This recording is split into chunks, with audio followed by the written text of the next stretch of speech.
Ladies and gentlemen, we have returned to League Unlock. Mark and Eric here with you guys. If you saw the Twitter polls recently, we're going through a bracket, not we, LOL eSports, about the best teams in the history of the World Championship. And for me, that bracket's way too big. It's down to 2 teams. Just skip to the finals.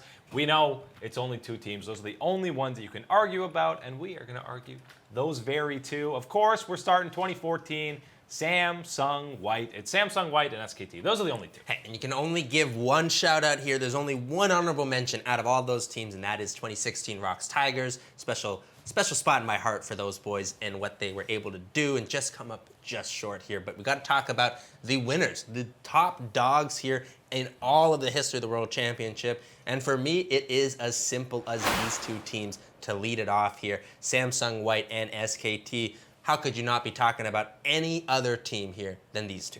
And for me, it's Samsung White. I'll just be right up there. It's got to be Samsung White. Their 2 losses, one of them was they were trolling against Team Solo Mid and handed them a win because they were just playing for fun because they knew they were going to win the series. Here's a couple of stats that really just push the whole thing home.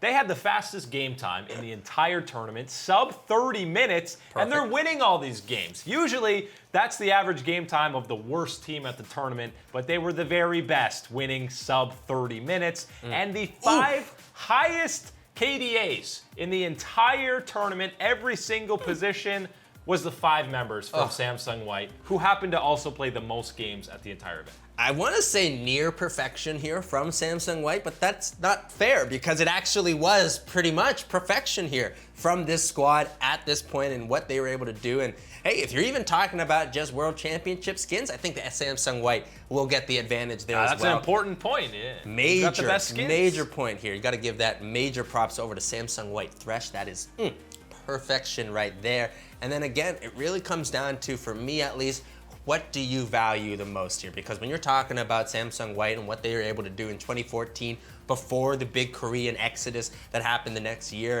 and the talent that they had to go up against throughout the entirety of the year and then at that world stage to win that championship really is a lot. But then when you start talking about 2015 SKT and what that squad was able to accomplish here, you got to start thinking to yourself, what do you value, and do you value the absolute pure dominance in the tournament of the World Championship? Because when you're looking strictly at World Championship games, there has been no better team than that 2015 SKT. I mean, there's no question that these are the 2 best teams, and you can kind of take into account how good was the rest of the field. I mean, the group for Samsung White, they had AHQ, they beat in the quarterfinals TSM, Samsung Blue, and then Starhorn Royal. SKT beat AHQ, Origin, and the KU Tigers. I mean, both beat the second best team at the tournament, being Samsung Blue and the KU Tigers. Right. The fact that Samsung White completely dismantled Blue, again, I slightly favored towards them, but no question SKT in 2015 was their most dominant run at the World Championship. I mean, it was the only time they didn't go to 5 games in any of their series. Obviously, this is the tournament where Marin was absolutely insane and got tournament MVP. And it's one of the few times you were talking about someone on SKT almost above Faker because of how dominant he was. That was kind of the start here of that top lane dominance that you needed to have here for SKT in the LCK, that dominance that you wanted to have here throughout that side, have that extra bit of insurance here outside of Faker, and that is absolutely, without a doubt, what Marin was providing for this squad. This is why you see these plays. This is why we had been talking about maybe Marin making a return back to SKT these past couple of years here with that, instability there in the top side for SKT. He was a player that provided that kind of pinnacle level of top laner play here that we'd ever seen for SKT. And again, really is one of those first moments that you have someone outshining Faker on the telecom roster.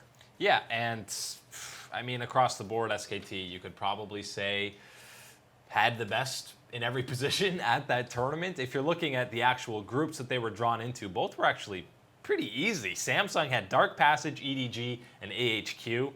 6-0, easy. SKT had H2K, EDG again, and the Bangkok Titans. So both of them had a wildcard team and EDG in them. They have that comparable to them, but both 6-0. I think just because of how badly Samsung beat Samsung Blue, and they were not close any of the matches they played. I'll give Royal credit. They beat them once. But other than that, it was perfection, so I got Samsung White. It's tough for me. I'm the SKT fan over here, and I would love to hold on and say I got my boys Fakers back, and I'll take them in this one. But I got to go with history here, and I got to be truthful. It is Samsung White. They are the best team in World Championship history. And keep in mind, they were also innovators on the Rift with that vision control and strangling out your opponents between Dandy and Mata. That's all the time today for League Unlock. Eric and Mark hanging out with you guys. As always, we'll catch you on the Flippity Flop.